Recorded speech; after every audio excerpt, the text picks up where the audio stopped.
Ratusan warga Cipecang memblokade truk pengangkut sampah yang hendak membuang muatan ke tempat pembuangan akhir sampah Cipecang, Serpong.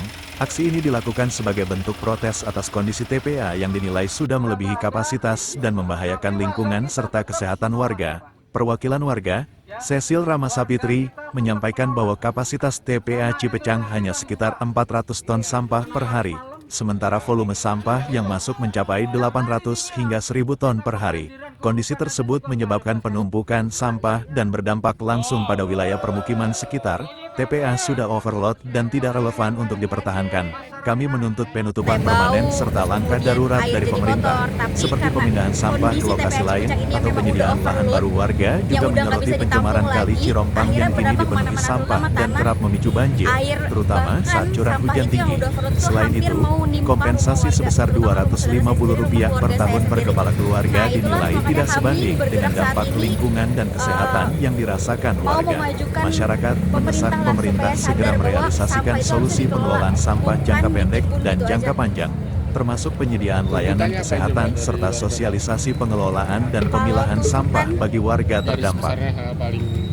Yang paling pertama itu adalah penutupan secara permanen TPA Cipecang karena tadi kondisinya sudah overload. Kemudian kita juga mau melakukan tindakan darurat lah dari pemerintah, seperti apa penanganannya atas si sampah yang sudah overload itu. Mungkin bisa dibuang dulu ke tempat lain, atau pemerintah menyediakan lahan baru, ataupun langsung disediakan sarana pengelolaan sampah yang memang dicanangkan oleh pemerintah itu sekitar di Januari 2026.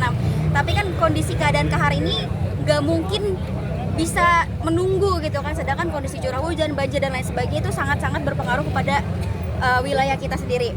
Terus kemudian di sini kan adanya kompensasi sebesar Rp250.000 per tahun per kepala keluarga. Apakah itu merupakan nilai yang rasional dengan dampak yang setiap hari kita terima? Itu mungkin perlu dikaji lagi oleh pemerintah dengan mempertimbangkan beberapa aspek gitu ya, dari misalkan ada penetapan jarak radius dari wilayah yang memang terkena atau seperti apa kebijakan dari pemerintah. Namun kami rasa kompensasi itu tidak berdampak sama sekali kepada kami dan tidak sama sekali membantu mengurangi dampak kami. Ini